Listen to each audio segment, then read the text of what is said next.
The transformation isn't in the drug, right? The drug isn't a This is important to mention. Yeah, Yes. this is the drug is not so like higher states of consciousness are tools, they're not toys, right? Yes. And if you're using them in a situation where you have not put them within a a set of psychotechnological practices in which you're cultivating wisdom, you're really looking for ways in which you are prone to self-deception.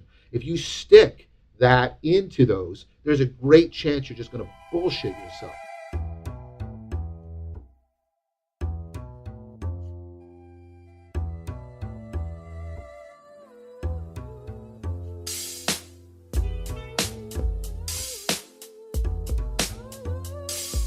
The meaning crisis that is currently unfolding in our culture is producing a form of existential angst that is gnarly, messy, and very real.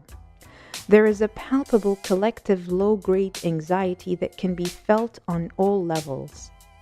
The old cognitive frameworks are no longer working, and so we may turn to various distractions or succumb to a silent form of apathy. Our guest today has been grappling with the themes surrounding our crisis for a few years now and has published articles on relevance realization, general intelligence, mindfulness, flow, metaphor, and wisdom.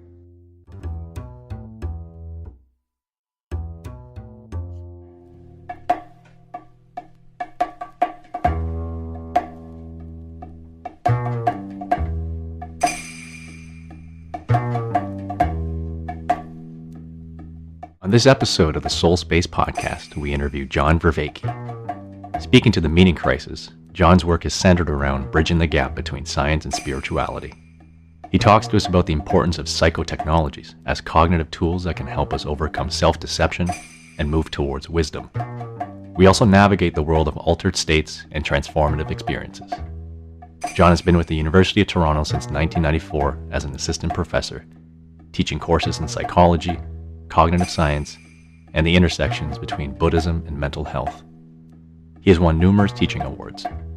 John is the first author of the book Zombies in Western Culture, a 21st Century Crisis. You can check out his new YouTube series titled Awakening from the Meaning Crisis. We are your hosts, Adrian and Thal. It is our pleasure to bring you John Vervaeke.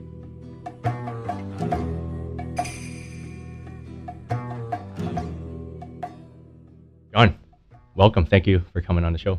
Great, glad to be here.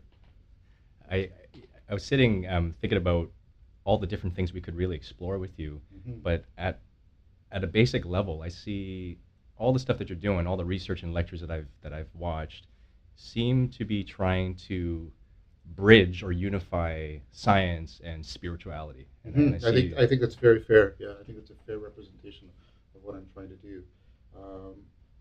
So I see the situation that we're in culturally in the West right now is one that I've called the meaning crisis. Many people are converging on this as a topic, and you see increasing number of books even talking about this, the malaise of modernity by Taylor, or the crisis of modernity, right? And so these kinds of books are proliferating, and I don't just mean quantitatively. The quality of, like, if somebody like Charles Taylor is bringing to bear his enormous philosophical acumen on this, it tells you that something central is going on. And of course, he followed that up in the secular age. So I think all of us are concerned with what do we do with our spiritual heritage. So I mean, we come from this period. I'll often do this with my students in class. I'll say, how many of you read anything from the Bronze Age? How many of you read the Epic of Gilgamesh, the Egyptian myth? And nobody reads that. And I'll say, well, how many of you read Plato? A lot of people put up their hands. Or the Bible, a lot of people. Confucius, a lot of people.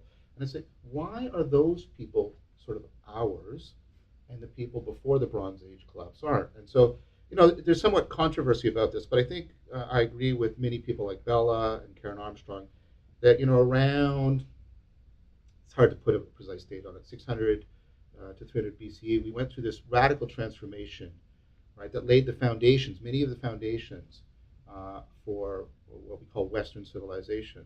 And that axial revolution gave us kind of a grammar, a fundamental grammar for our spirituality.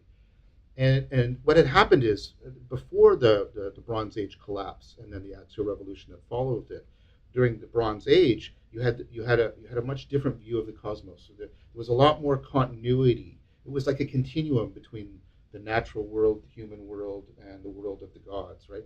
And it was much more sort of a continuum of differences in power. So it wasn't strange for a very powerful human being to be god-like, or even a god, perhaps, like in ancient Egypt. And then what happens when the Bronze Age civilization collapses is that continuous cosmos tends to be challenged. And sorry, this is a bit of a speech, but I need to lay some groundwork here. And what happens is there's a dark age, and then there's an invention of a bunch of psychotechnologies. We can talk a little bit later about what a psychotechnology is, but one of the most important is alphabetic literacy, and another one is coinage. And what they both do is they're invented for very practical reasons. But the thing about alphabetic literacy is it makes literacy available. And the thing about literacy, think about how much it empowers your cognition. If I were to take literacy from you, most of the problems you try to solve, most of your information processing collapse. Look around you. Everybody's using literacy. The other thing they're using is numeracy, and that's what coinage does. Advanced numeracy, advanced abstract symbolic thought. And so people get these psychotechnologies, and they internalize them because they're using them every day and automatically. But see, the thing about a psychotechnology is it spreads beyond where you originally used it. And so what happens is people's cognition is suddenly amazingly bootstrapped, and they're seeing the world, right? They're getting what Bella calls second-order cognition. They're getting much more critically and self-aware. And this is what seems to be prototypical of the age. It's the rise of what's called theoretical man. Sorry for the sexist term, but that was the traditional way of thinking of it. It can also be noise too, right? What the psychotechnology? Well, yes, like being bombarded with text and numbers and all that, and a lot of people become disenchanted with being bombarded. Well, that's part of what I want to talk about. Part of what I want to talk about is the fact that when we got the axial revolution, when we had that bootstrapping, and people became much more self-critical, what happened was they create, as I want to say, that there's this sort of legacy. And when we're in danger of losing the legacy precisely because of what it has given us.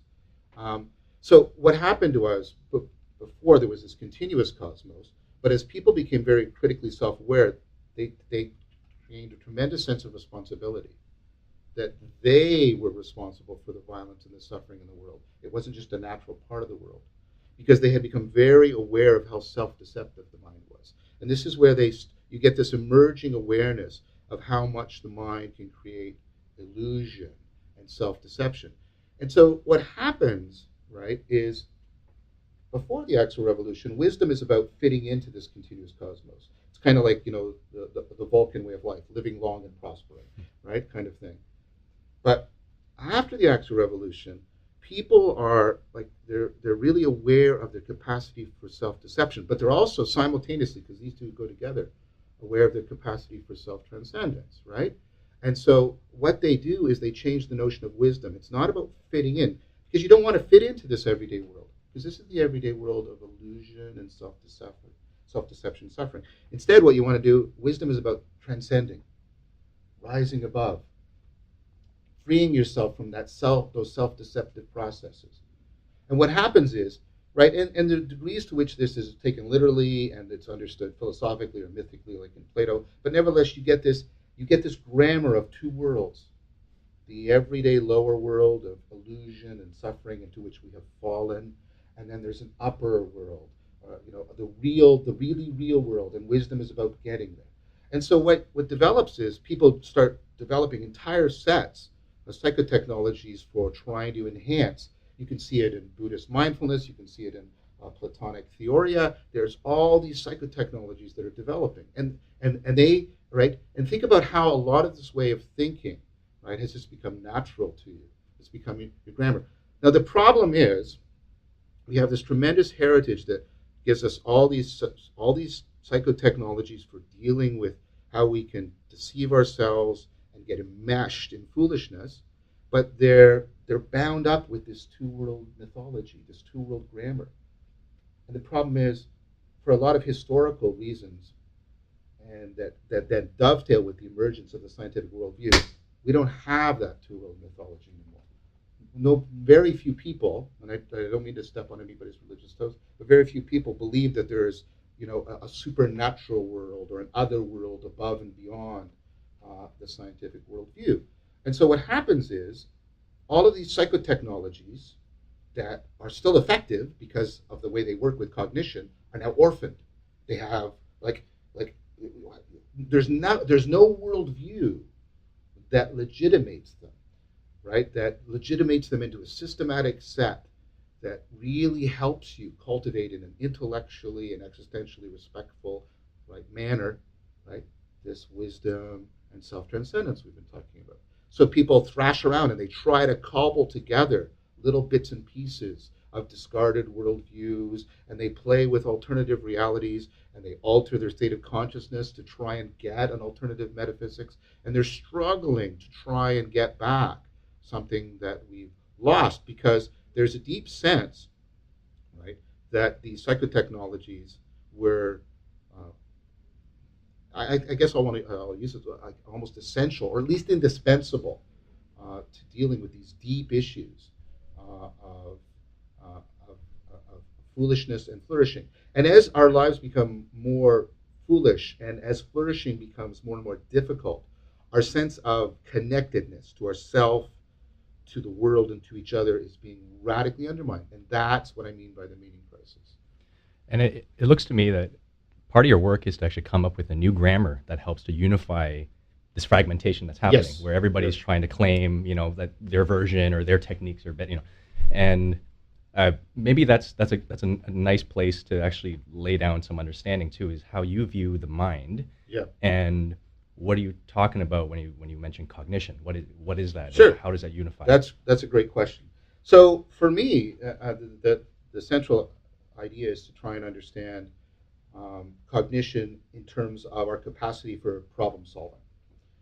This is and this is I think the initial and profound insight that goes back, right, to Binet when we started studying intelligence. That intelligence, and that's why we test it. We test it by giving people problems to solve, and what has been found, right, for just for repeated over and over again is, right, that there seems to be a general factor, or what's called G, namely how you do on, so if you're solving a set of problems here, like it tends to be predictive of how you will solve. So Spearman found this, right? Like he noticed that how kids were doing in math was weirdly predictive of how they were doing in English and how they were doing in art, contrary to a lot of the cultural stereotypes we have, right? And there's variation in talent. And personality, and I'm not dismissing that. Like separation is an illusion. Pardon me? Separating between the different ways we perceive things, like separating between math and English and how we perform is illusory. Well, there are some aspects that don't transfer, Right. But there does seem to be a general factor, yes, underlying all of them. People don't like this because they tend to think of intelligence as sort of some sort of death sentence, or Yes. right. In fact, we've got quite a bit of research coming out of Carol Dweck's lab and others, that how you think of your intelligence has a dramatic effect on how you're living your life. But it's the main idea is that, right, you're a general problem solver. So this mic that I'm talking into is a special purpose problem solver. It solves basically one problem. It does it really well. In fact, it does it way better than I could do it, right? And this glass is a special, purpose problem solver. The thing about you is you solve a wide variety of problems in a wide variety of domains across many contexts throughout a very long lifespan. And what's impressive is that capacity, we can measure that capacity. In fact, it's the single, again, people don't want to hear this, it's the single best measure we have in the life sciences for human beings. If I can only get one thing from you, one variable, in order to try and predict as much of you as I could, I want to know your general intelligence, because that'll give me the best set of predictions for you, better than anything else. Personality variables come second, self-regulation abilities perhaps, right? That. And so for me, I wanted to understand, like, what's the center of this? And initially, I was just interested in this scientifically because I thought of this as the core of our cognitive agency. And I came to the conclusion, with the help of a lot of great people like Tim Lillicrap, like Richards, Leo Ferraro, Anderson Todd, Richard Wu, like just a whole bunch of people that I've just been so lucky to work with and to continue to work with, that the core, and this is convergent with other people's work, so it's not just my conclusion, but the core of this ability to be a general problem solver is your ability to zero in on relevant information and ignore irrelevant information. And that sounds sort of trivial, and it's trivial because your brain devotes so much energy and effort to it that at the level of your personal ego, you're just taking for granted, what's standing out for you, what's salient, what's grabbing your attention. Because technically, scientifically, the amount of information available to you in this room is astronomically fast. And then all the possible ways in which you could put together your behavior patterns to interact with it, also combinatorially explosive. And then all the information you have in your long-term memory and all the possible combinations, overwhelmingly vast. So this is what you don't do. You don't search it all. Because you can't. Right? You can't search it all. And this is what you don't do either. You don't look at everything and determine if it's important to you or not, because that would take the lifetime of the universe. So somehow, and this sounds like a magic thing or miraculous, your brain ignores most of the information in those three domains, and somehow zeroes in on the relevant information in a way that fits you to your environment, so that you and this is not a static thing. So you have to stop thinking of the mind, and this is part of third generation cognition, as something in your head. Think about the mind more like Darwinian fittedness. Like, what makes an organism fit is not something in the organism or in the environment, but how the organism and the environment fit together. That's what relevance realization is. It's your evolving cognitive fittedness to your environment. And so I've done a lot of work on that and trying to understand that. And like I say, there's just increasing convergence. This is not meant to be self-promotional. It's meant to be the opposite. Many people are coming to similar ideas about this being a central thing, and that it's a dynamic, self-organizing, self-optimizing process. The insight I had, I suppose, is that I came to the conclusion, and I have a lot of argument for it, that cognitive connectedness that makes us an intelligent agent is also the same sort of connectedness to ourself and the world and other people that's at the core of spirituality. So that your relevance realization machinery is inherently interested and invested because it's a self-organizing, self-optimizing process. Think about when you have insight. That's the relevance realization process feeding back on itself and restructuring itself. It's inherently interested and invested in this because it's just foundational. And it precedes you egoically. Relevance realization is there from the beginning, fitting your brain to the world. And then your sense of self and how meaningful your world is co-emerge out of this ongoing, evolving fittedness. And that's why it has this sort of primordial, mysterious depth to it. So what I'm trying to get at, although there's hard brain science, I think, emerging in dynamical system, self-optimization.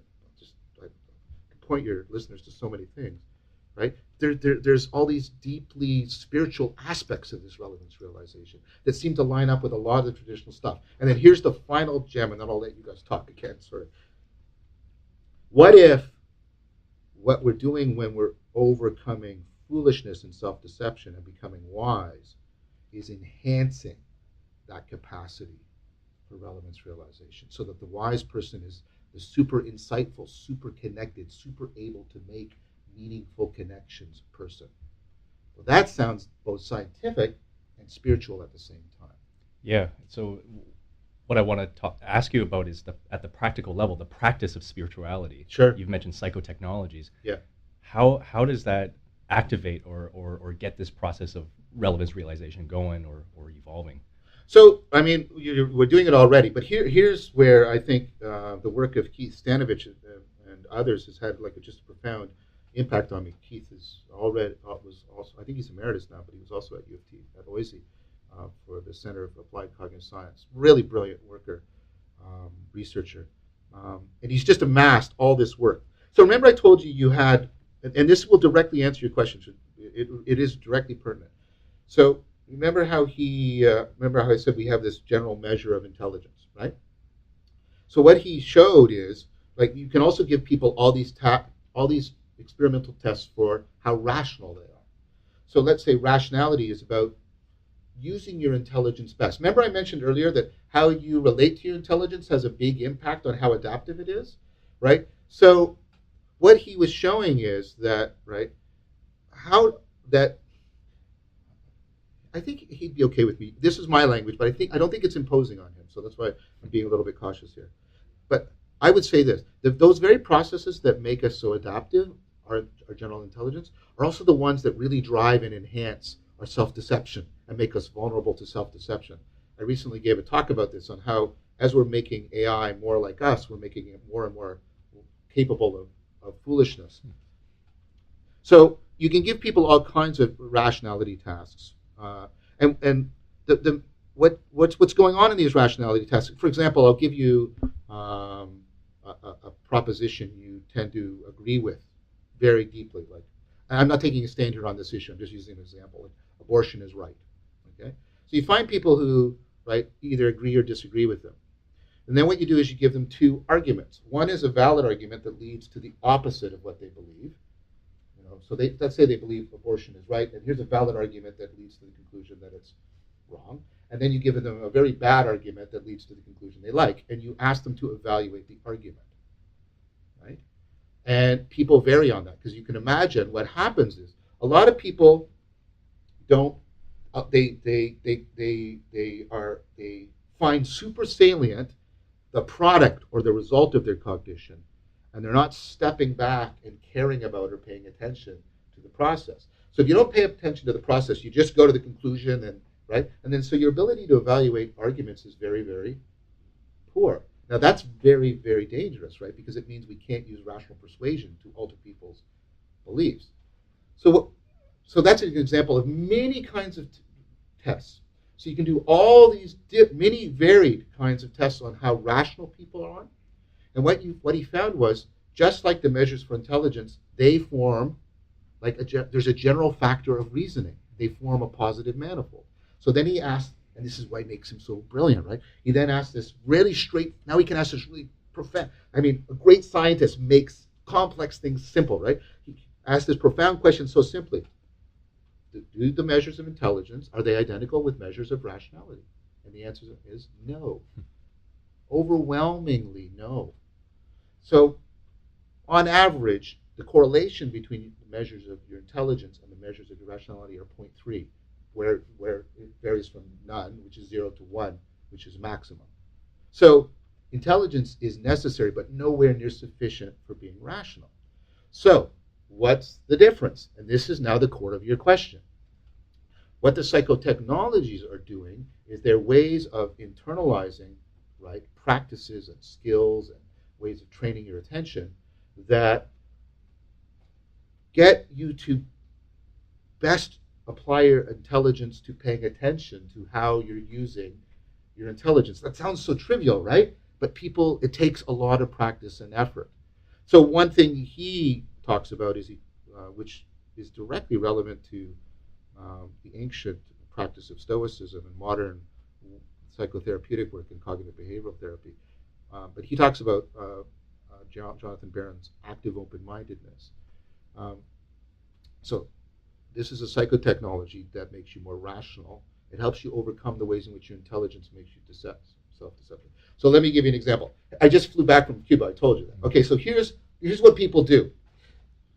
Your loved ones take you to the airport, right? And you're about to get on the plane, and they, safe trip, and text me when you're there. Basically what you're doing is saying, don't die, don't die, don't die, because you're terrified that they're going to die in this airplane. Now, why are you terrified? Well, think about it.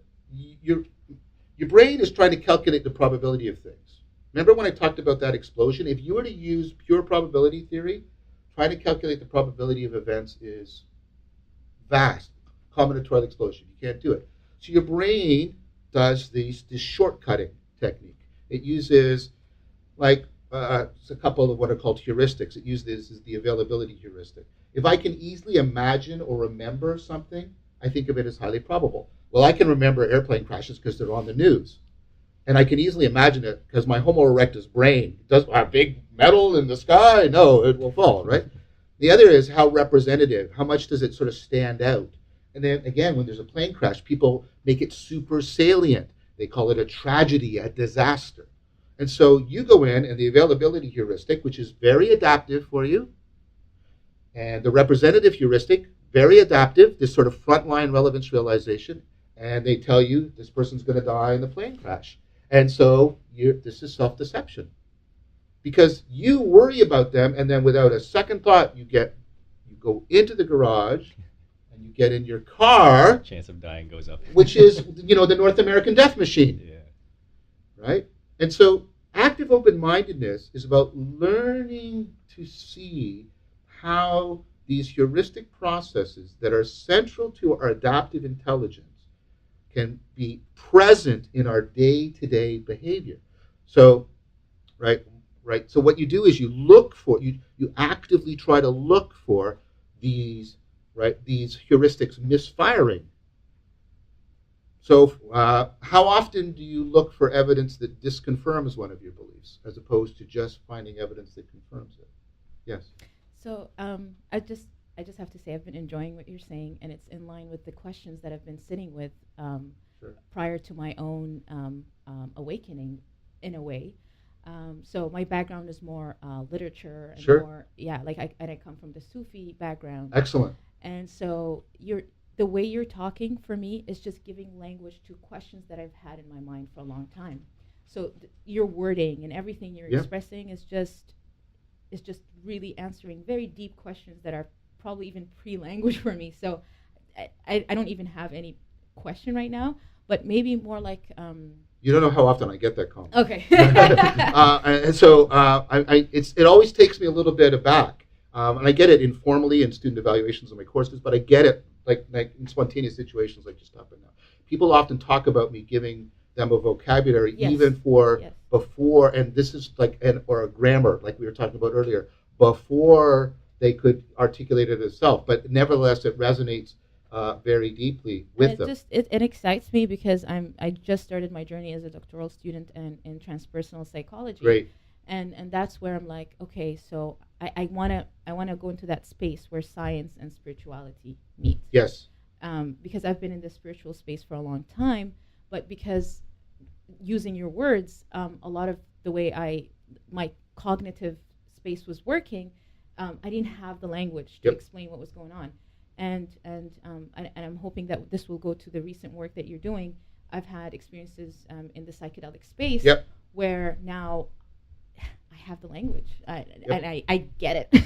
So I think that's excellent. I think that's a great point because I want to be clear that the active open-mindedness that I mentioned is just one psychotechnology. We can step back and become aware of another important one are mindfulness practices. So whereas active open-mindedness is about paying attention to how your adaptive process can mislead you when you're making inferences, mindfulness is about how can the salience machinery cause you to basically deceive yourself at an attentional level. So what you want to do is you want to find as many of these, what I would say, scientifically validated psychotechnologies and try to see how we can align them together. And so there's a lot of work right now, and my lab is involved with it, and I'm just involved with a lot of really great people about it. Daniel Craig is doing some great work, Jimson Kim, Hannah Chow, Abraham. All these people I'm getting to work with. I want to continually make it clear that I'm privileged to belong to and to some degree lead a community. So we're really interested in this question of what's going on in both psychedelic experiences and spontaneous experiences that are similar. And So what I'm particularly interested in, because what it aligns with the most is sort of the aspect of the psychedelic experience or the mystical experience or the awakening experiences that align most with what we're talking about, is when people get a particular kind of experience. The Griffith Lab did the same thing on this. There's a difference between a psychedelic experience and a mystical experience. And I think there's a difference between a mystical experience and then what L.A. Paul, they can recommend a book to you. L.A. Paul's book on transformative experience is literally the book. Awesome. I got to meet Lori, and I went down to Yale to lecture. I was very privileged to lecture in her class on transformative experience. And so this is the key thing. So what I'm interested in, and Steve Taylor does this, talks a lot about this in his book, and so does Andrew Newberg. So normally when people have an altered state of consciousness, they do the following thing. They go into their altered state of consciousness. Let's consider a prototypical one. You dream. You come out of your dream and you say, oh, that was weird. That wasn't real. This is real. And why do you say that? You say that because, well, it doesn't fit together very well. It doesn't make sense. And it's not coherent with the rest of your life, right? So this sort of coherent intelligibility. But people sometimes have this. There's a subset of altered states of consciousness, higher states of consciousness, which can sometimes occur in psychedelic experiences. I don't want to talk about when it doesn't occur in psychedelic experiences. But they'll have an experience and they'll say, that is more real than this. And it's that hyper-realness, what I call ontonormativity, because it's not, why I call it that is, it's not just it's more real. They feel like an obligation that they have to transform their lives and their identity so they can stay in contact. Remember that sense of connectedness? So they can stay in contact with that deeper realness. And so it struck me, I mean, this is a really good scientific problem. It's like, why? Here's this bizarre experience. It doesn't fit into the rest of their life. They often come back and they say, it's ineffable. I can't tell you why. It has no content to it. And yet they say it's more real. It should be discarded as. And so I was trying to get well, what's going on in these experiences that, right? And what is it that's making those experiences see, like you want to account for two things. First of all, why are people experiencing them as more real? And secondly, is that a legitimate experience? Like, because they're changing their lives, right? And so you want to know, do those kinds of experiences, can they be ultimately, enmeshed? Practical, yeah. Wait, that's it. Yeah. Can they be integrated with these other psychotechnologies? Could we, I mean, this sounds ridiculous, but could we come up with, a set of psychotechnologies for these higher states of consciousness that would be nicely systematically working with active open-mindedness and mindfulness? And could we create this systematic set?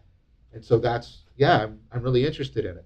So the thing I would really tell your listeners, because I feel, and I'm not telling you what to do or anything, but I just feel a responsibility. Look, the transformation isn't in the drug, right? The drug isn't a This is important to mention. Yeah, yes. The drug is not, so like higher states of consciousness are tools, they're not toys, right? Yes. And if you're using them in a situation where you have not put them within a set of psychotechnological practices in which you're cultivating wisdom, you're really looking for ways in which you are prone to self-deception. If you stick that into those, there's a great chance you're just going to bullshit yourself. And perpetuate that self-deception. Tremendously. Deeper levels. Yeah. Yeah, I'm reminded of, I think it was Jack Kornfield who wrote first the ecstasy, then the laundry. Yeah. Because there's a real trapping in the pursuit of peak experience. Yes. Right? So you have that glimpse, and then you want to go back to it because it's not sustained. That's right. And so you're bringing this important point of the mundane everyday practice. Yes. To bridge that.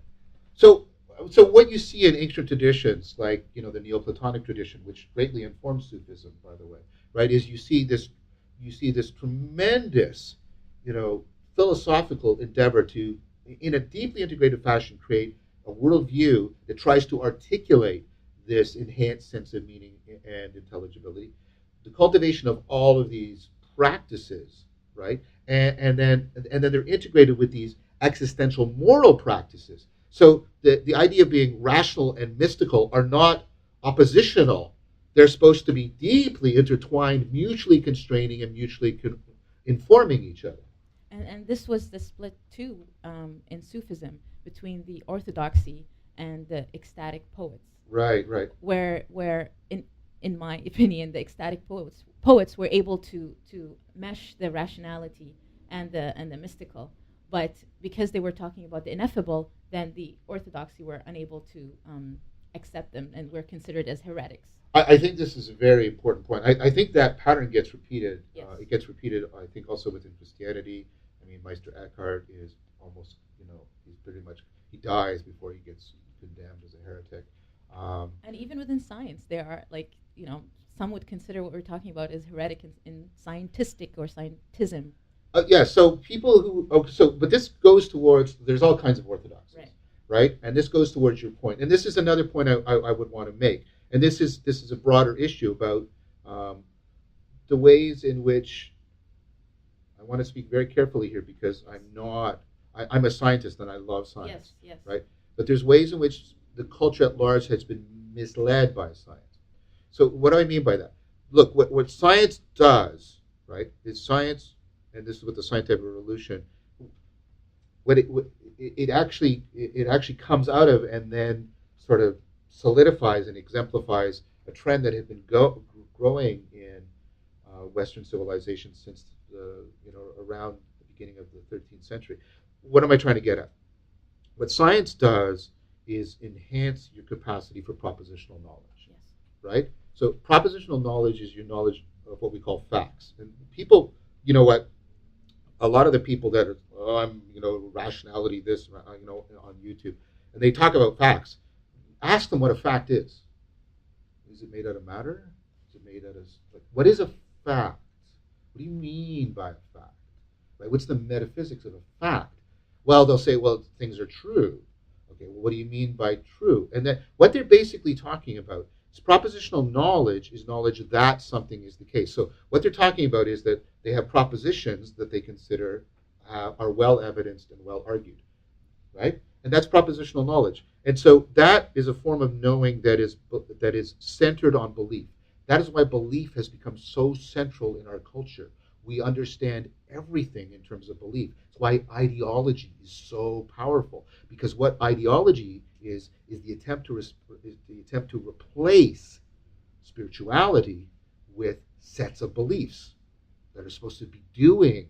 But the problem is, for all the terrific importance of propositional knowledge, it's not the only kind of knowing we have. It can be dogmatic. Well, not only that it's dogmatic, it which is true, I don't deny that, but I think what's happening in the case of the teachers you're talking about, right, is that they try to represent another kind of knowing that has, to a very large degree, been sort of quashed in our culture. And it's so let me give you some examples. In addition to knowing that something is the case, you have what's called procedural knowledge. You know how to do things. For example, you know how to ride a bike, which isn't the same thing as having a bunch of beliefs, right? You know how to ride a bike. In fact, you'll find a great deal of difficulty in actually putting into effective words what it takes to ride a bike. This is one of the gifts of the work in AI, because we thought, it's all about propositional knowledge. Getting computers to do propositional knowledge it's hard, but we've gotten really good at that. Getting computers to skills, like knowing how to catch a baseball, that turned out to be way harder than we thought, because that procedural knowledge is much more embodied. It's much more about that direct online fitting of the brain to the world. But in addition to that, because you're a conscious being, and consciousness is not the same thing as belief at all, right? Because most of your beliefs are unconscious. You, for example, believe that Africa is a continent. You don't have to hold it in your mind or in consciousness, right? Because you're a conscious being, you have perspectival knowing. You know what it's like to have this experience right now. What it's like. What is water? Here, I'm having a drink right now. You know what it's like to drink water. And notice how ineffable that is. How would you explain that to somebody? The direct experience. That's the direct experience. Yeah. The embodied. The embodied direct experience, and it's a perspectival knowing. It's how is your salience landscape being shaped and altered, and what's standing out to you, and then what state of consciousness are you entering into? And this is all not captured by your beliefs. And then finally, overlapping with the procedural and the perspectival is participatory knowing. This is the knowing you have not by altering your beliefs or even altering your state of consciousness. You have it by altering your identity. It's the knowing you get by binding your identity to something and letting your identity be transformed in conjunction with how that thing is transforming. So hopefully, this is why this metaphor was used in the mystical traditions. This is hopefully how you know the person you love, right? You don't just have beliefs about them. That's kind of creepy. You don't just have skills about how to work with them. You should have skills. You know what it's like to be with them, but there's something deeper. You have become a person you could not have been or become other than in your relationship to them. And also, they have become in their relationship to you. And so you know them by how differently you know yourself and the world in knowing them. Does that make sense? It reminds me of sort of that Buddhist notion of the dissolving of self and other. Yes, it's very much that it's knowing by identifying, it's knowing by being at one, it's knowing by sort of being dynamically coupled to something so that you're getting reciprocal revelation. And this goes to, like, this is at the core of what third generation cog science, sort of its Heideggerian framework. This notion of a deeper kind of truth. Sorry, that's going to make the wrong people in California happy. But what I mean by that is, like, there's propositional truth, which can be deep and profound, like E equals MC squared. But there's also aletheia, which is a Greek word that Heidegger used. There's a sense of, right, before I can make sure my beliefs correspond to the world, I have to be connected to the world in the right way. There's the relevance realization stuff again. Yeah. So that, right, as the world discloses itself, it draws something from me, and then that draws something from the world. They're mutually adducing, they're mutually drawing from each other. And this is all part of what's right. And this can also be put into very scientific language about complex systems and dynamical systems. But the basic philosophical idea is there's this reciprocal revelation, reciprocal, revealing of self and world. Now, what's interesting is my good friend Mark Lewis, recommend his work highly, by the way. He's one of the people that brought this whole dynamical systems approach into neuroscience, also at U of T. He wrote Memoirs of an Addicted Brain. He's one of the foremost people on addiction. And what's interesting, he's got a theory of addiction that's the opposite, which is what he calls reciprocal narrowing. So instead of addiction being thought of as just biological, by the way, that's just not true. We have this model that addiction is this biological craving that your system has, right? That's just insufficient amount. I was at a conference in July, Society for Philosophy and Psychology, and they're just one of the sub things was just that's the wrong model of addiction, right? Because it doesn't explain a lot of things. It doesn't explain the fact that a lot of people will just spontaneously. It's so disempowering. It is disempowering, and it doesn't explain again that like a lot of people will just spontaneously stop being addicted when they enter their 30s.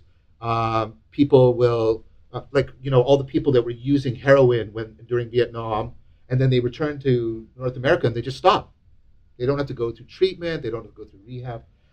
So he has instead this sort of what you may call anti-aletheia model of addiction. What happens is, right, because the addict's salience landscape is being altered by the drug, the options in the world narrow a bit.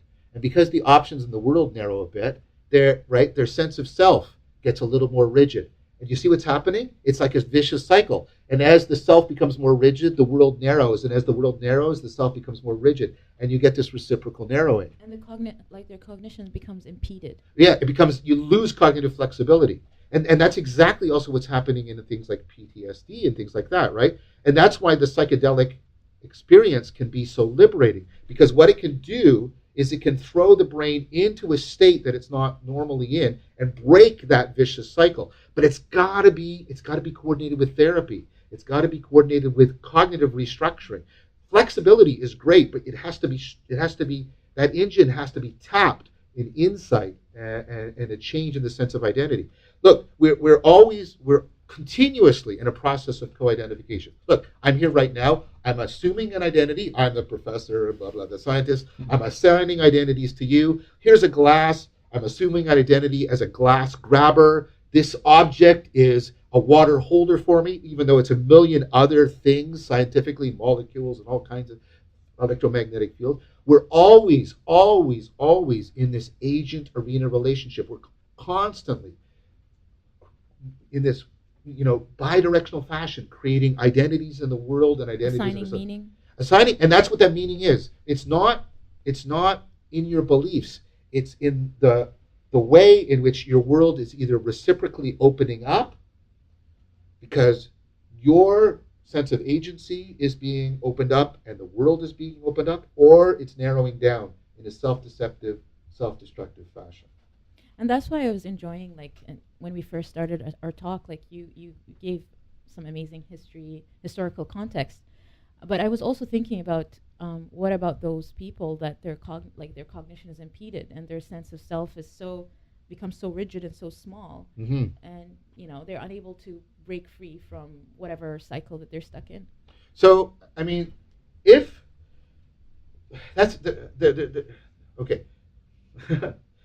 That's a really, really important question. And I'm hesitating precisely because I have so much to say about it. I'm trying to. And that's the one question that was sitting with me when you were talking in the beginning. I was like, how can I bring that in? It's that inertia, right? When you're stuck, Right. like I talk about existentially, yeah. Midlife crisis, core life crisis, whatever you want to call it. I call it existential inertia, by the way. Oh, okay. I love that. I'll use that. So let's talk about this. Let's devote some time to it if you're okay with that, because I think this is where these broad issues about wisdom and transcendence and the meaning crisis. This is where it comes to people when people get this fundamental stuckness, barrenness, emptiness, voidness, futility, right?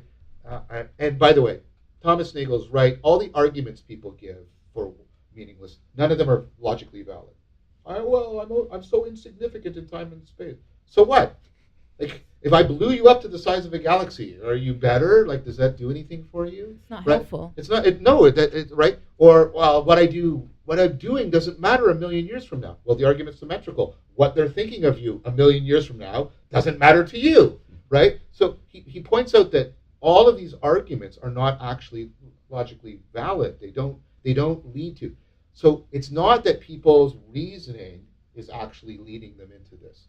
I think that's basically a form of rationalization.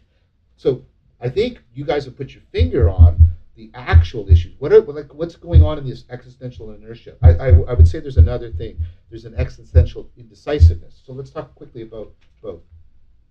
So first, we were talking about that agent arena. I talk about this in one of my talks, but right. There's a thing where, there's a difference, again, because of the participatory perspective, there's a difference between believing something and actually it being something you live within. Lived experience. Lived experience, but I want to really deepen that, all right? Because I appreciate how you're introducing it. I have some criticisms of how some people use that. I think that gets used often romantically, yes, as a way of. And you have to be careful here, because I'm not saying that everybody uses it this way. I'm not saying that. I am not saying that. But what I am saying is some people use this as a way of doing what you mentioned earlier, Adrian, right? What they're doing is they're collecting important experiences of suffering or peak. People look for tail ends of the distribution that will guarantee their uniqueness, right? And narcissism, my special uniqueness. That's the word, narcissism. Right, is a response to the meaning crisis. That's why narcissism is becoming such a problem for us. So I want to deepen that notion. So let's say, sometimes this will happen to me, like you're reading a novel perhaps, or for me, I'm reading a particular philosopher like Whitehead or something, and I'm finding the arguments very persuasive, and I'm getting all kinds of beliefs, right? And it's very propositional. Is that, But then there's this thing, and it goes from being propositional to being adverbial. I start seeing the world in a Whiteheadian way. I start feeling and experiencing it. And I start to understand and experience myself in a Whiteheadian fashion. Now I'm living the worldview. It's viable to me as opposed to, right? And so I'm really interested in what makes, because it's relation to the meaning crisis, what makes a worldview viable like that. And I think Harry Frankfurt's work is really helpful here. He talks about whether or not something is, he calls it unthinkable. I don't like that word, but that's his term. So let me give you an example. My son, my older son, lives with me right now, right? And so I can imagine kicking him out, and I can make all kinds of inferences about what I would, hey, save more money, the apartment would be cleaner, right?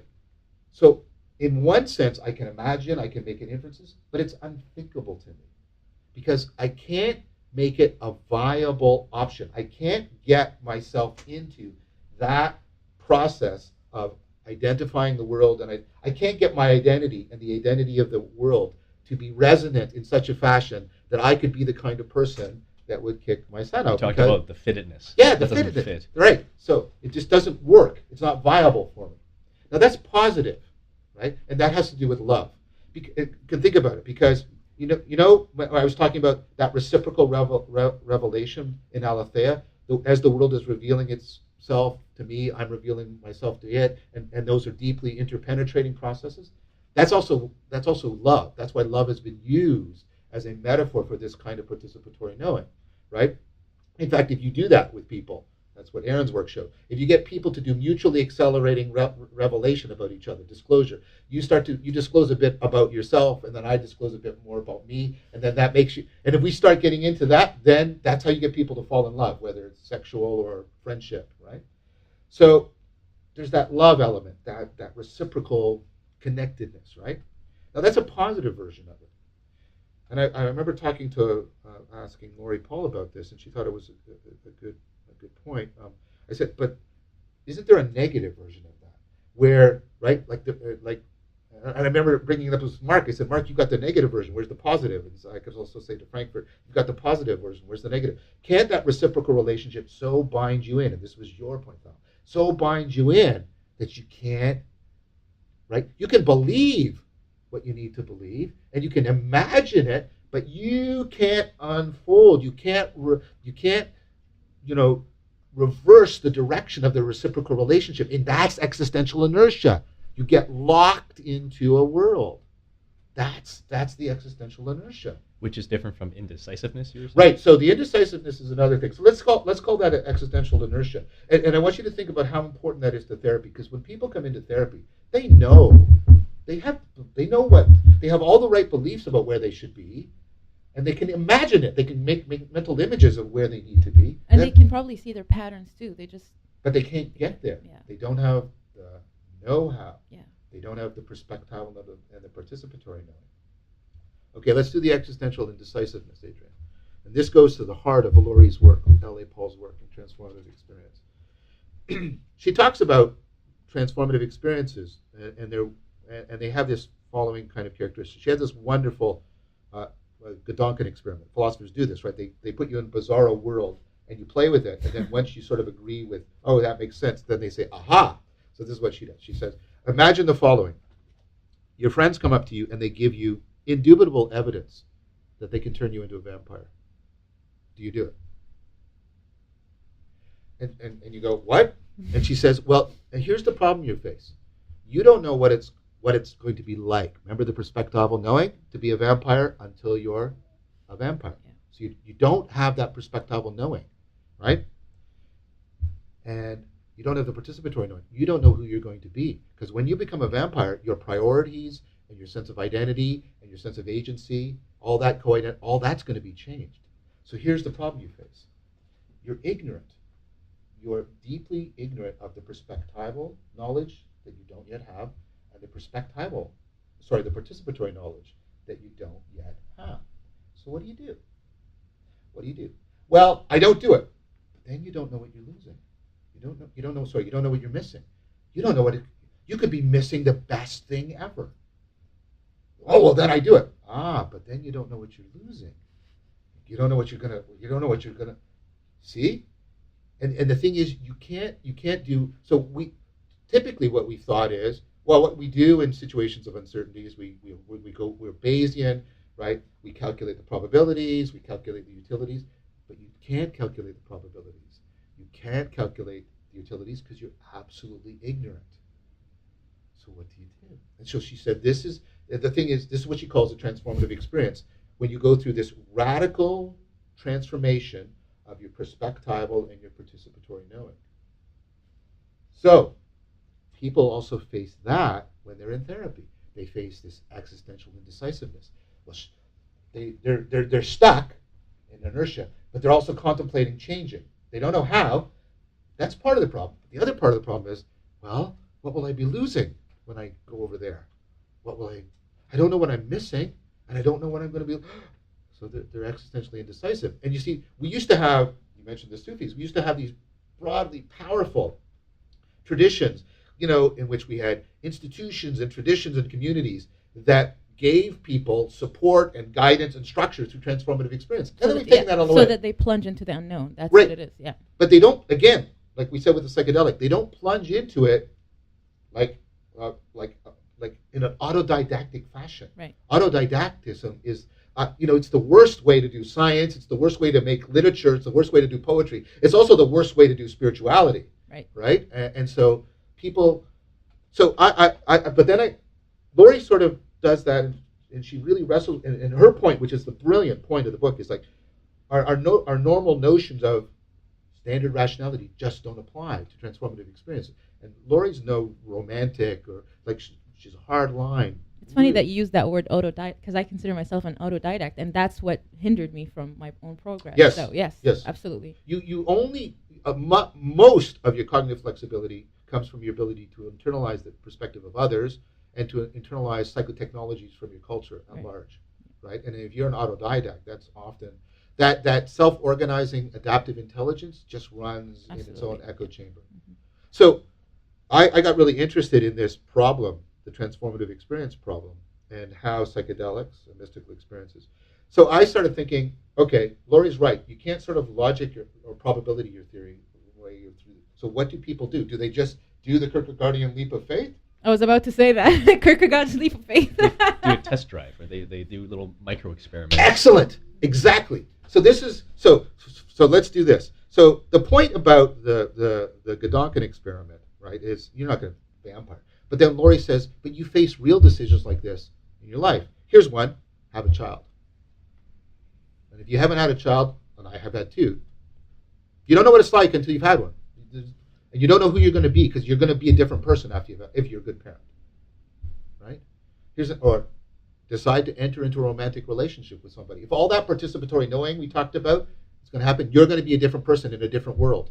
You don't know what you're losing. You don't know what you're missing, right? And then I pointed something out to Laurie, which she agreed with. I said, you know what? Every developmental change that the brain's going through all of our cognitive development, we're facing these transformative things. And she said, yeah, it's that pervasive. So let's go back to Adrian's point, because I think it's excellent. What do people do when they think about having a child? He said, like, they do the test run. So I looked around, and so what people do is that they get a pet, and they do weird things with the pet. Like they'll take family pictures with it, and they'll take it on vacation with them, and so they do this thing. Or, and my partner and I were talking about this when we were away in Cuba. It's like one of the things people do in order to decide to get in a relationship is they go on a trip with somebody. And I thought, okay, what's going on here? And I thought, oh, this is really interesting. So what people are doing is they're engaging in a very serious kind of play, right? So think about like how a play object has two identities. The plastic sword is a sword, but it's not a sword. So you can play with it to see what it's like, but it doesn't have the danger. So same thing with the pad, same thing with the trip, right? So it's an analogy, but it's not a propositional analogy. It's an enactive analogy. You're acting it out, and it takes tremendous skill. Like a good analogy, it's got to get the balance between the two worlds, right? It's got to keep you in contact with the world you're in right now, because you don't want to lose it without right, without being able to judge. But it's got to give you enough, it's got to trigger enough of that perspectival and participatory knowing so you get a real good taste. And think of the word we use, taste, right? A taste of that world. And you got to get it perfectly balanced. And I realized that that's one of the things that was going on with ancient Gnosis. Gnosis was this participatory knowing that was supposed to bring about transformation by trying to give people these enactive analogies, this symbolic way of interacting so that you could play, right? Now, you needed to do one other thing. Let's go back. So that's going to deal with the indecisiveness by giving you the test run. What about the inertia? Well, here's an idea that comes from sort of the central Platonic tradition, but we talked about it already, right? Giving people psychotechnologies that get that process of reciprocally opening the world up. Plato had a word for this, anagoge, the ascent, right? And what you do is, and Plato had this great insight that if you get the psychotechnologies lined up in the right way, they will become mutually reinforcing. So what I want psychotechnologies that reduce my inner conflict, because it's the different motivational centers are what skew my salience landscape and make me self-deceptive. So here's a typical one. You have hyperbolic discounting. You tend to find present stimuli very salient and future ones very non-salient. That's why people procrastinate. That's why dieting is such a failed industry, right? This is amazing. Yeah. The recidivism rate is 95%. They have a 5% success rate. And they rake in billions of dollars, right? So, right, what you want to do is you want to make sure, and this is what Stanovich was noting was people was lacking. See, your intelligence makes things quickly salient to you. Remember the airplane crash, right? You've got to retrain your salience landscape so that it will tend to zero in on the real patterns as opposed to the illusory or false patterns, and that takes a lot of practice. And so one of the ways you do that, Plato saw, is by working to try and get an optimal relationship between what you find salient, but also what you find true. Right? So trying to get that part of you that urgently connects you to the world, talking to the part of you that can pick up on more abstract but real patterns.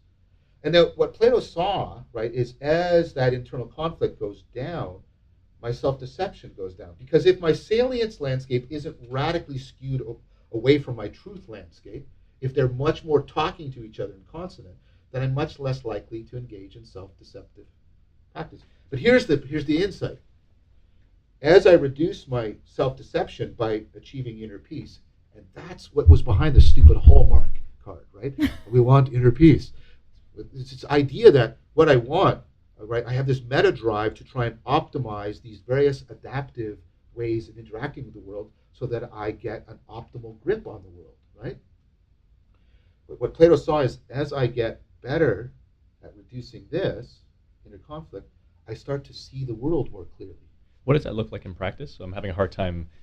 What's the exercise that Plato was referring to? Is it inner dialogue? Like, how do you? So that's the thing. You're not going to find it in Plato because Plato is enormously coy. Yeah, you'll find it more in Plotinus, and you'll find it also like in the Sufi tradition. You'll find all these practices. So one of the things that you should be going to a mindfulness practice for is not relaxing, not feeling better.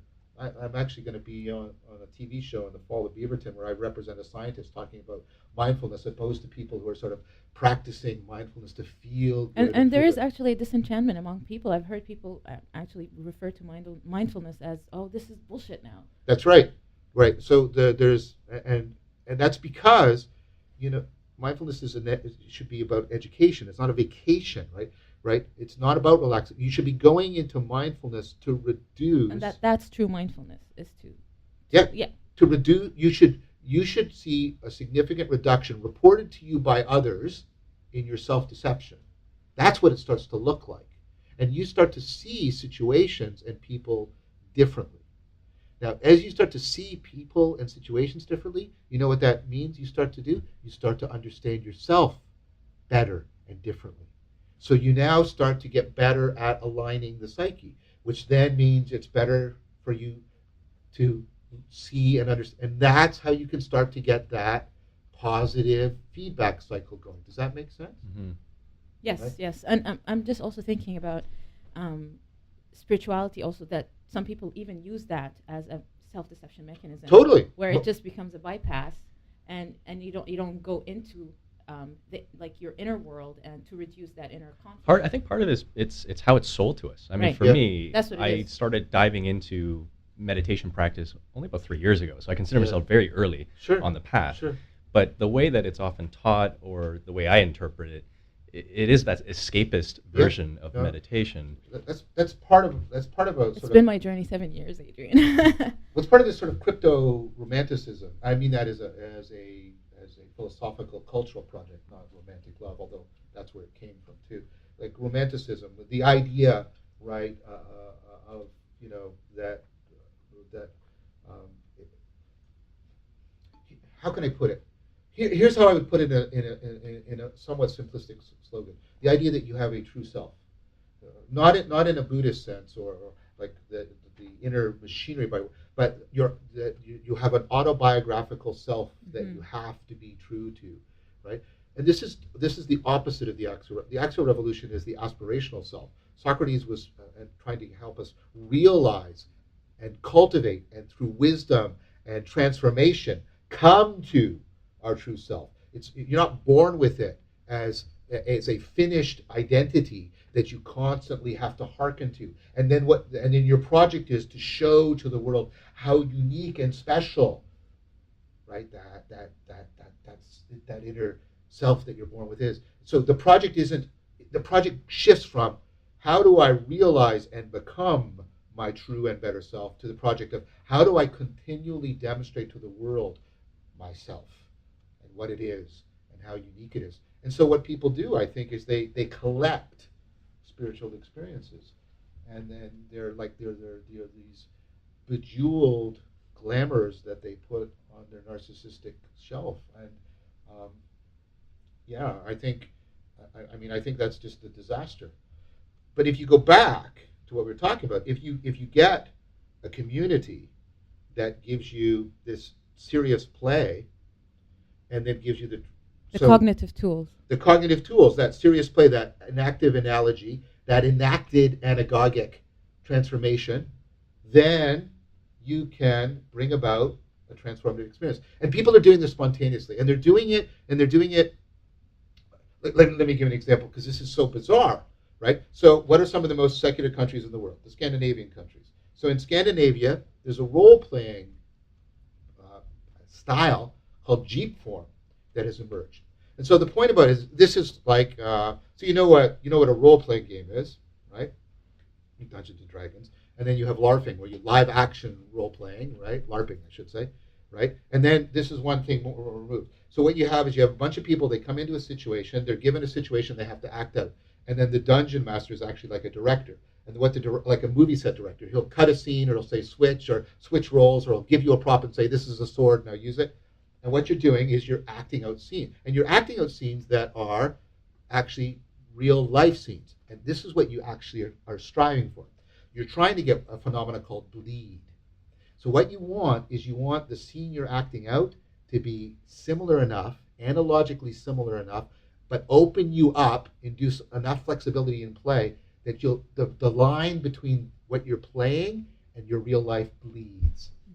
So that you can do. Now, if you would ask these people, are you religious? They go, what are you talking about?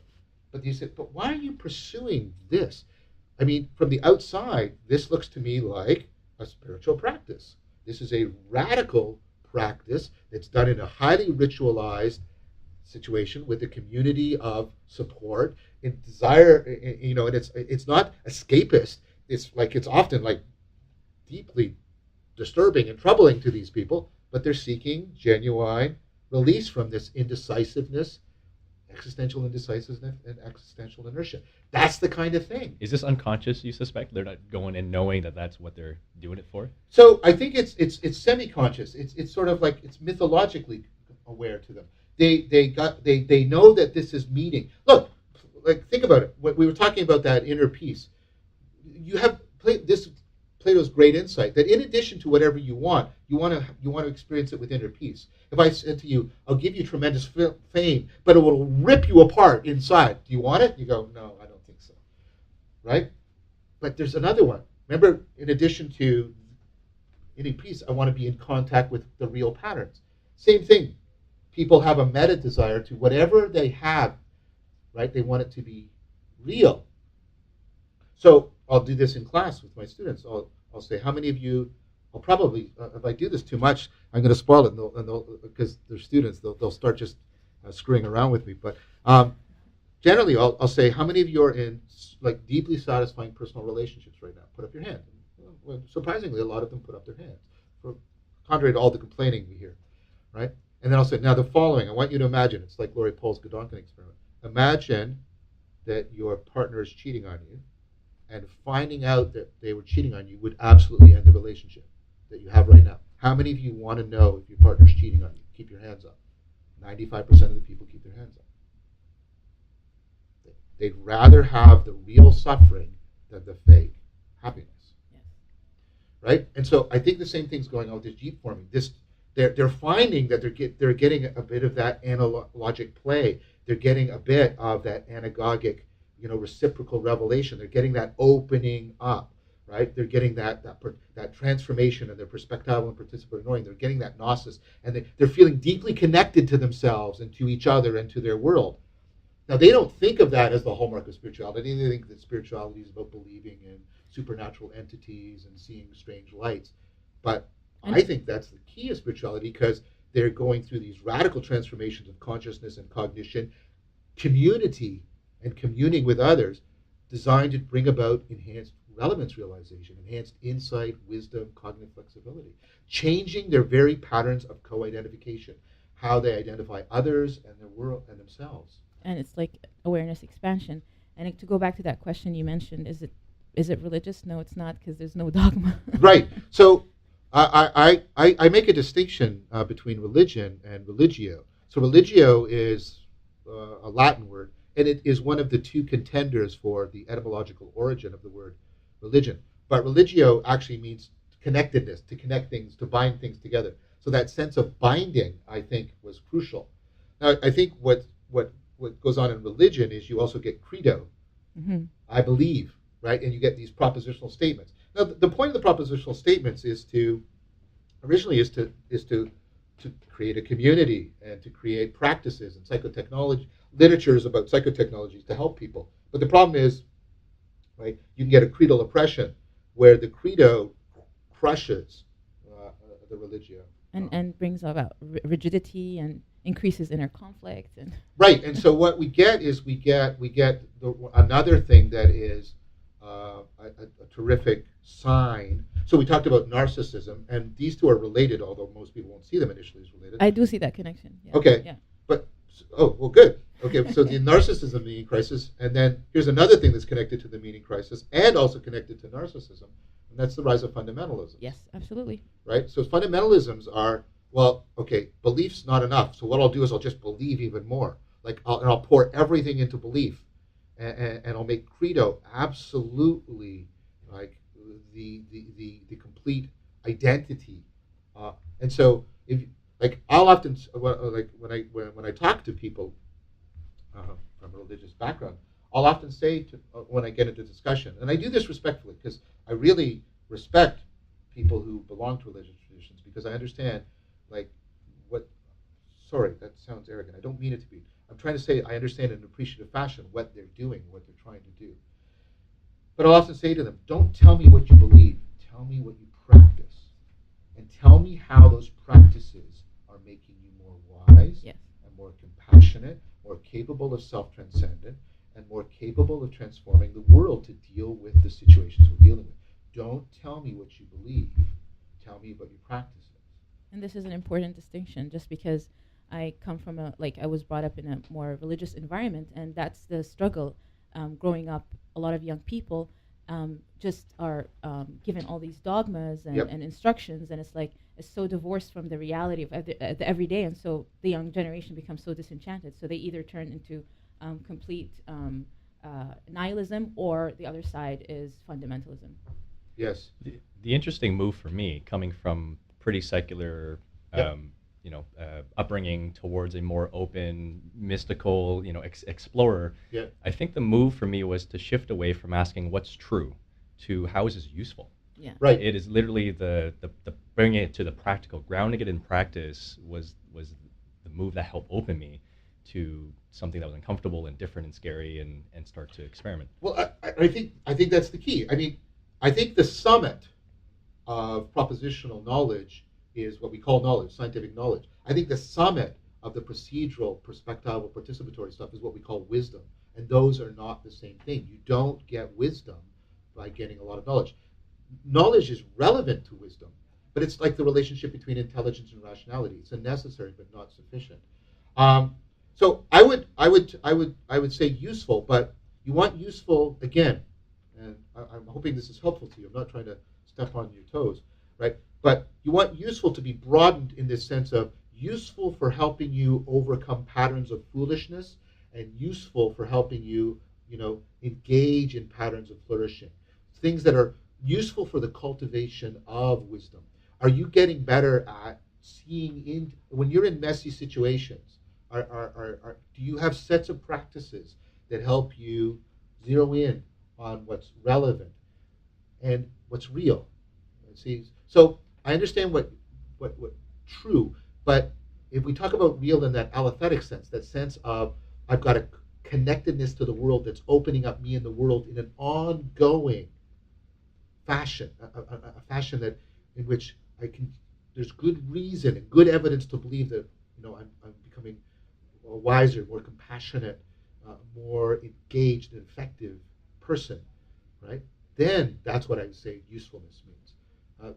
And I hope you find that helpful, because Totally. the problem with the word useful is it's broad, and it can just mean, again, it can be sucked into that narcissistic project. Right. It can be useful for promoting my self-image, right? And then it undermines the very thing we're trying to talk about here, I think. I think useful in a more meaningful, profound way. I think that's In a relational sense. Yeah. Well, I would say an existential and sapiential sense. Yeah. Mm. So if you have sets of practices that take you through the unavoidable and indispensable transformative experiences that you need to encounter and to go through, they're unavoidable in your life. Someone dies, you leave, right? You lose your job, you decide to enter into a relationship. All these things we talk about. Like, do you have, right, cognitive practices, consciousness practices, community practices, character building practices that reliably take you through in a way in which the field of flourishing life is expanded for you and the lives you touch? That, for me, is what I would say usefulness is. So I'm a little bit critical of people who have, that's some points where I'm a little bit critical of, like what Jordan Peterson has to talk about, where I wish Jordan would get a little bit clearer on his pragmatic theory, because I want to debate him again at some point. Yeah. No, it brings it back to the narcissistic tendency of, I think, a lot of spiritual circles. It's that pursuit of selfing. It keeps defining and actually making the self more rigid. Yes, and it's this is why, again, like you've got to. So the struggle, Tal, that you're going through, for example, is where do I go to get like a community? Because you need many people committed together to this, like the Jeep formers.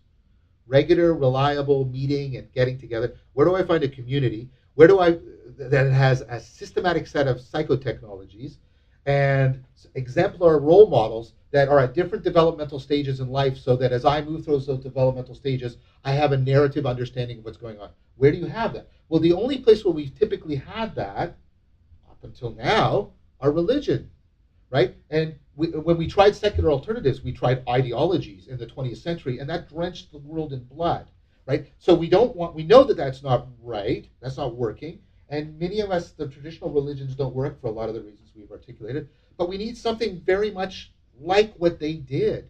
This is why I'm critical of people like Dawkins and Harris, right? Because, yes, I think I mean, I consider myself a non-theist, that I think both the theists and the atheists have presuppositions that are shared that I reject. And at some point, I'd like to talk about that. Not today, but at great length. But the thing about people like Dawkins is they concentrate on the false beliefs.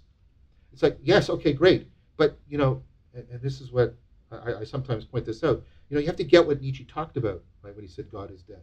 Right? The madman runs into the marketplace and he's telling, who's he talking to? He's not talking to the theists. He's talking to the atheists. He says, you don't know what you've done. You've wiped away the sky. We're forever falling. You don't know what you've done by killing God. You don't know. You've thrown away all this axial legacy, all this machinery, and you don't know how to replace it. It's the most misunderstood statement. Pardon me? It's the most misunderstood statement. Yes. So, I mean, Nietzsche's great project is to try but the problem is he was too much of an autodidact, right? And that's my great criticism of Nietzsche, right? That his project was, I mean, he's a great prophet of the meaning crisis, and his project was to try and create an alternative form of spirituality, an alternative mythology, the mythology of the Übermensch. I have lots of criticisms of that, but you need to see what he was on about wasn't that people had silly false beliefs. He was on about, no, we're facing the meaning crisis, and we've got to do something about this, because if we don't, it's just going to get worse, and it's going to get worse, and people are going to turn to fundamentalisms and to totalitarianisms and ideologies and escapisms, and we're going to get kind of the situation we're in now today. So I'm just being mindful of time. I want to ask you personally, what are you working towards in moving towards the middle thing that you mentioned about, not religion, but also not the secular ideology? What are you doing currently to support So, that? I mean, I do things, so in addition to the academic study and teaching of this material, I also try to teach people extracurricular, some of these psychotechnologies, mindfulness practices. I teach classes on meditation, Tai Chi, right, and contemplative practices. And I used to run a wisdom sangha too. I'd like to start that up again. When you're an academic, your schedule changes all the time, and it's difficult. What I'm doing also is I'm trying to. So I'm just coming off sabbatical. I have another one in a half a year. It's a weird situation. And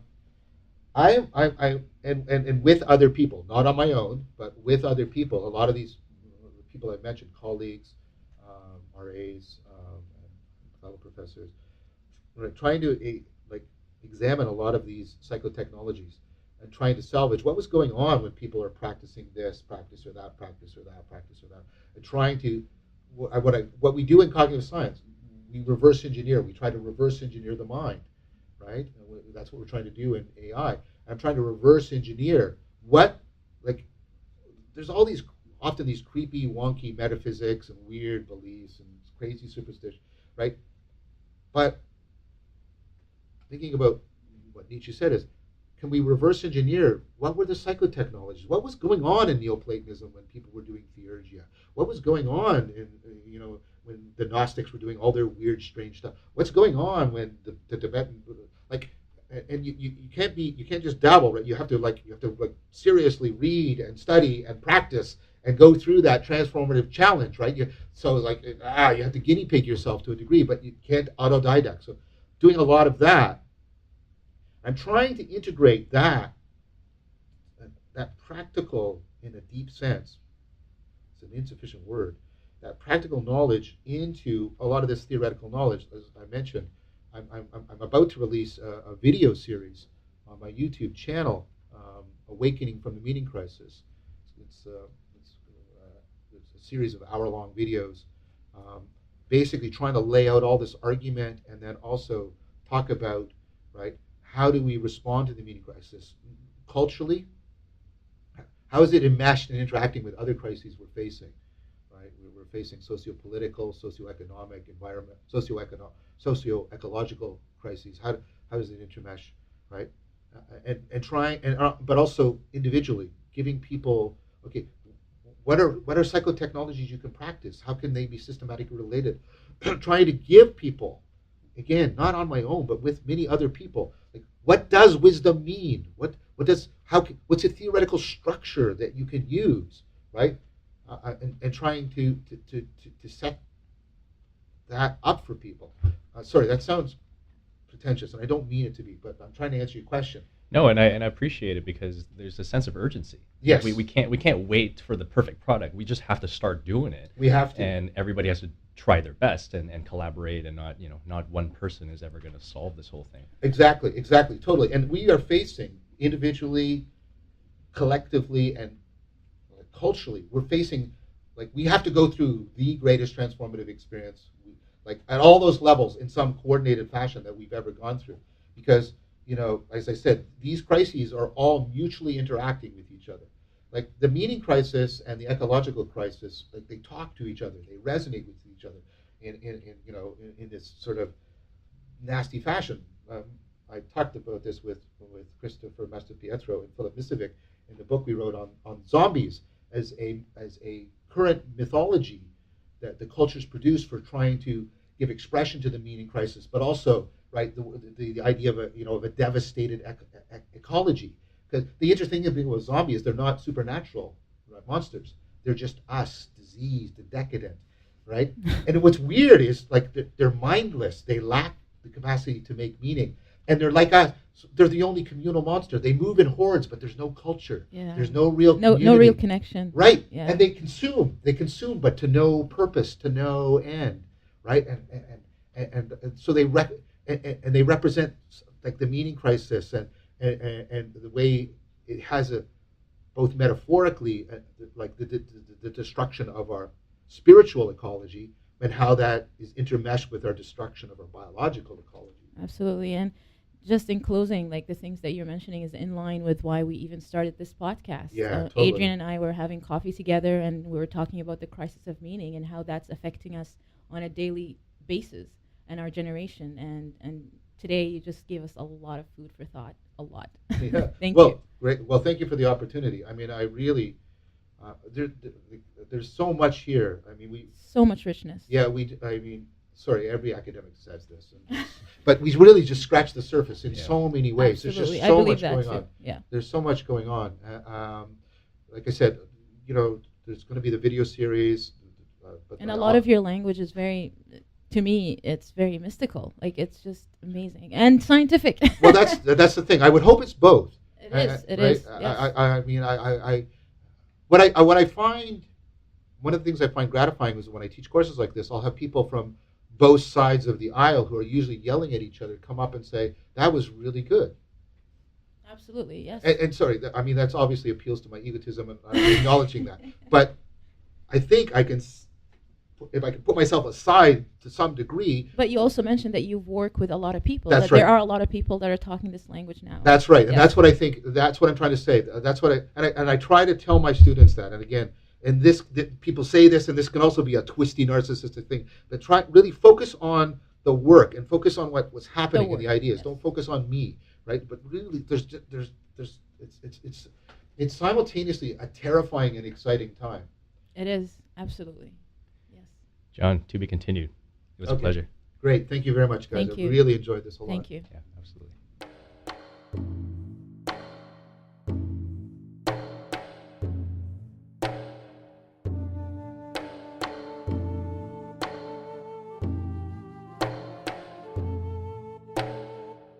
Come, whoever you are, wanderer, worshipper, lover of leaving. But you can't heed a summon with limbs paralyzed, deafened by comfort. Layers of dullness emulsify the soul, oily clunks disperse in an abyss, and you, sullen, mistake the dispersal with contentment.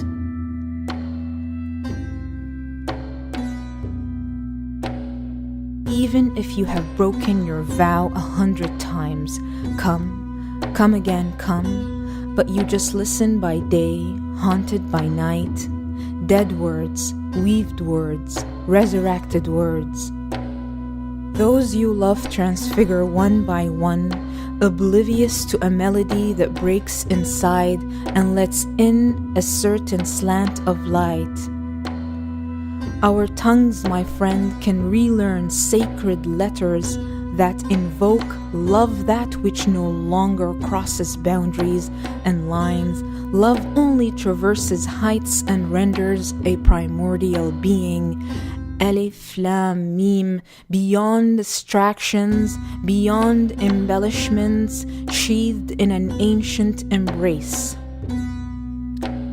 Mute the admiring bog and taste the whirl of dervishes. Upwards it goes, upwards infinitely. Untangle the soul's labyrinth and unmask tricksters with empty words, just like the day you heard the trees sway when your father's body was lowered down because cancerous cells ravaged his brain. The litany of trees reverberated inside your veins. You too shall be lowered. You too shall be lowered. We choose our gods. We create some in the morning and kill some in the evening. Free worshippers, freedom worshippers. So tell me your fears, my friend, and let us listen not to the songs of flat men ravaged by history and bones that summon blood and spit, flailing heads in the name of something that is akin to a primitive darkness severed from the invoked. Frightened men who want the world to end, but this is the way the world ends. This is the way the world ends. This is the way the world ends. Not with a bang, but a whimper.